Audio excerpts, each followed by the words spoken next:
جزاک اللہ خیراً۔ ڈاکٹر صاحب کی اپنے موضوع پر نہایت ہی پرمغز اور مکمل تقریر آپ کے سامنے ہوئی۔ آئندہ کل ڈاکٹر صاحب کا کھلا سوال و جواب ہوگا اور پرسوں ڈاکٹر صاحب کا پھر خطاب ہوگا۔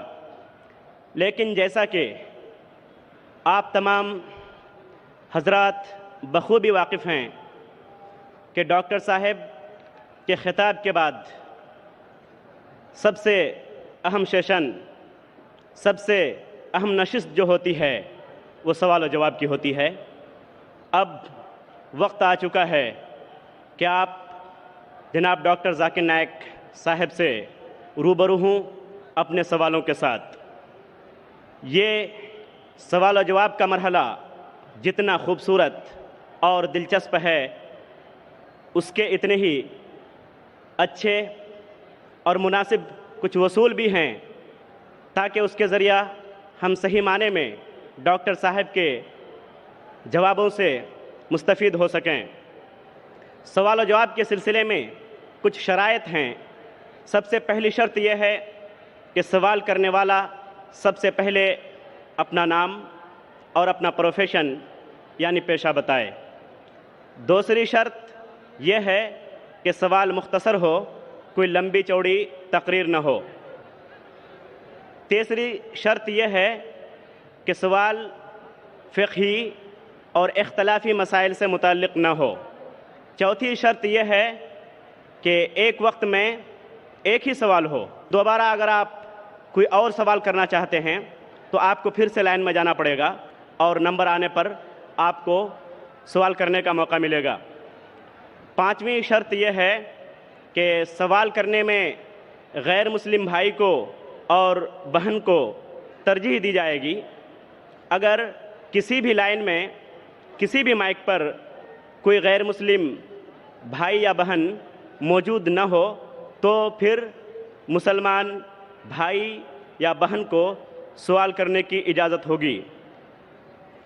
سوال کرتے وقت غیر مسلم بھائی اور بہن کو مکمل اجازت ہوگی کہ اسلام کے متعلق کوئی بھی سوال کریں وہ کر سکتے ہیں، جبکہ مسلم بھائی اور بہن کے لیے یہ شرط ہے کہ وہ صرف موضوع سے متعلق سوال کریں۔ واضح رہے کہ آج کا موضوع ہے کیا قرآن کریم کو سمجھ کر پڑھنا ضروری ہے۔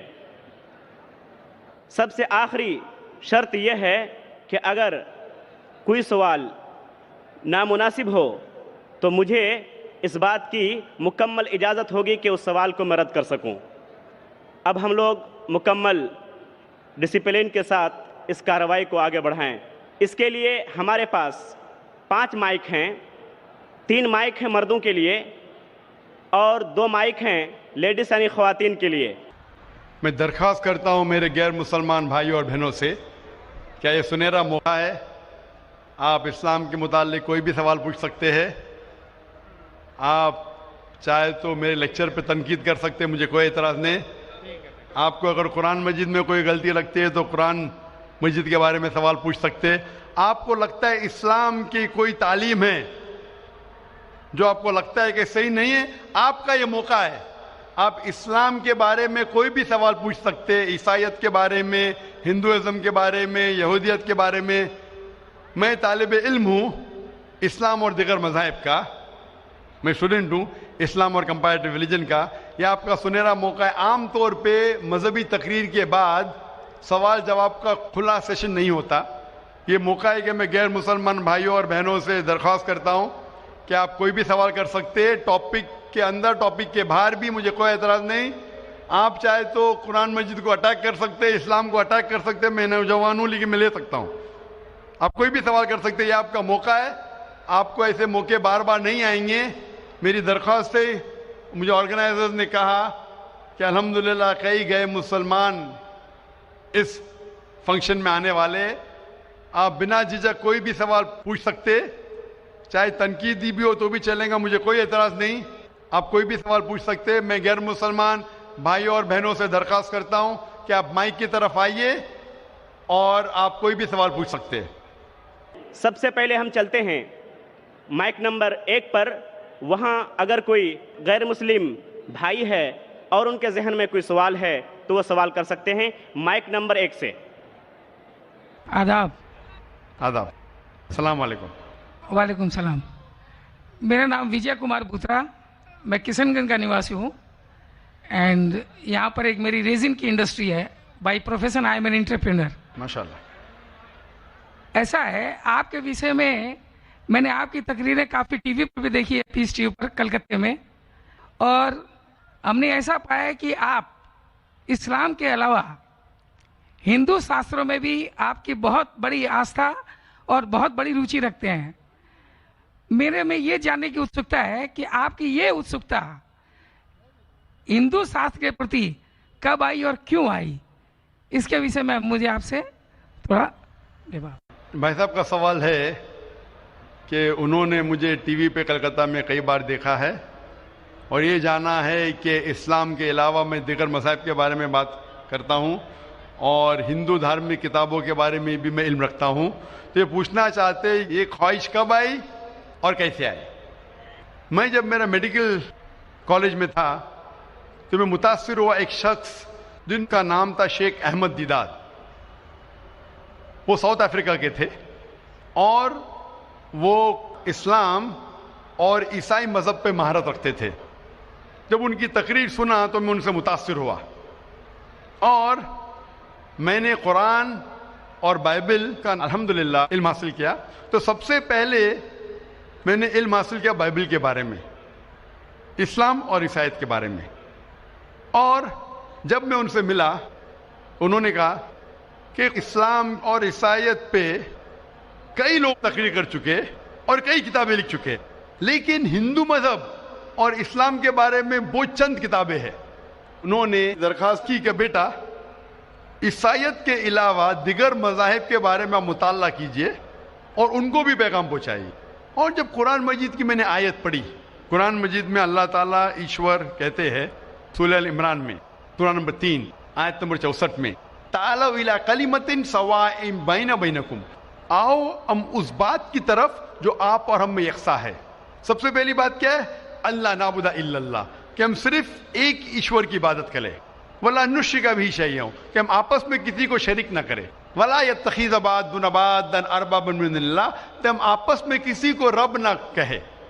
فإن تولوا, اگر وہ نہ مانے, فقولوا اشہدوا بأننا مسلمون, آپ شہادت دو کہ ہم مسلم ہیں. تو جب میں نے قرآن مجید کی آیت پڑھی جس میں لکھا ہے کہ جب بھی آپ غیروں سے بات کرتے ہیں تو اس بات کی طرف آؤ جو ان میں اور ہم میں یکساں ہے. اور مذہبی کتاب میں یکسانیت بھی ہے, ڈفرینسز بھی ہے. تو میں کہتا ہوں کہ کم از کم یکسانیت کے اوپر تو ہم عمل کریں, جو ڈفرینسز ہیں وہ کل ڈسکس کریں گے. ڈفرینسز تو ہے, میں یہ نہیں کہتا ڈفرینسز نہیں ہیں, لیکن جو یکسانیت ہے جو آپ کی کتاب دھارمک کتاب اور ہماری کتاب میں یکساں ہے تو کم از کم اس کے اوپر تو عمل کریں. تو یہ سوچ لے کے شیخ دیداد سے متاثر ہو کے اور قرآن مجید کی آیت سورہ نمبر 3 آیت نمبر 64 جب میں میڈیکل کالج میں تھا میں نے شروع کیا یہ میرا مشن. اور پھر میں نے تحقیق کرنے لگا. عیسائیت مذہب کا تو اتنے اچھے سے مطالعہ کیا تھا شیخ احمد دیداد نے کہ مجھے زیادہ تحقیق کرنے کی ضرورت نہیں پڑی, لیکن میں تحقیق شروع کیا ہندو مذہب کے بارے میں. پھر میں نے ہندو ودوان کی اسکالرس کی کتابیں پڑھنے لگی اور ڈھونڈنے لگا کیا یکساں ہے. لیکن قرآن مجید میں کہا گیا ہے کہ سب سے پہلی بات ہے اللہ نعبد الا اللہ, کہ ہم صرف ایک ایشور, ایک بھگوان, ایک اللہ کی عبادت کریں. تو جب قرآن مجید میں لکھا ہے کہ یکسانیت میں سب سے اہم ہے کہ ایک خدا, تو میں ڈھونڈنے لگا کہ ہندو مذہب کے کتاب میں خدا کے بارے میں کیا لکھا ہے. جب پڑھنے لگا تو مختلف کتابیں تھے, مختلف اسکالرس تھے. مختلف اسکالرس کو پڑھنے کے بعد پتا چلا کہ ایک ہوتا ہے کہ مذہب کو جاننا کتابوں کے ذریعے اور ایک مذہب کے ماننے والوں کے ذریعے. کبھی بھی مذہب کو جاننے کے لیے مذہب کے ماننے والوں کو مت دیکھو, ہو سکتا ہے وہ ماننے والے خود نہیں جانتے کہ ان کا مذہب کیا کہتا ہے. تو مذہب کو جاننے کے لیے سب سے بہترین طریقہ ہے کہ مذہب کی کتابوں کا مطالعہ کرے. تو میں نے ہندو مذہب کی کتابوں کا مطالعہ کرنا شروع کیا, وید کا, اپنشد کا, بھگوت گیتا کا، رامائن کا، مہابھارت کا. جب مطالعہ کرنے لگا تو عام طور پہ جب ہم پوچھتے ہیں ہندو سے، سب سے پہلی بات کہ ہم ایک ہی ایشور میں مانیں. عام ہندو سے پوچھتے ہیں کہ کتنے بھگوان میں آپ مانتے ہیں، تو کچھ ہندو کہیں گے 3، کچھ کہیں گے 100، کچھ کہیں گے 1000، کچھ کہیں گے 33 کروڑ. لیکن اگر آپ ایک ودوان ہندو سے پوچھیں گے جو اپنے ہندو مذہب کا مطالعہ کر چکا ہے، مذہبی کتابوں کا مطالعہ کر چکا ہے، وید پڑھ چکا ہے، تو وہ کہیں گا کہ ہندوؤں کو صرف ایک خدا میں ماننا چاہیے. لیکن عام ہندو مانتا ہے فلسفی جسے کہتے ہیں پینتھیزم.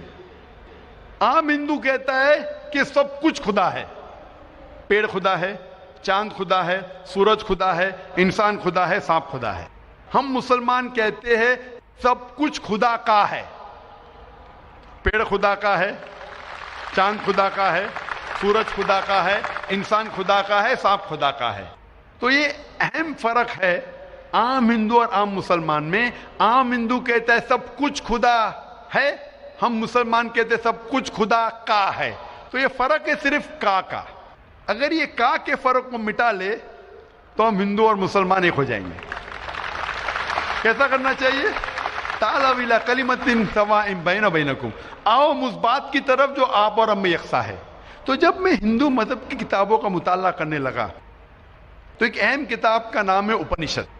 اپنشد میں لکھا ہے، چھندوں کے Upanishad, chapter number 6، section number 2، shloka number 1 میں ایکم ایودتیم، خدا ایک ہے دوسرا نہیں ہے.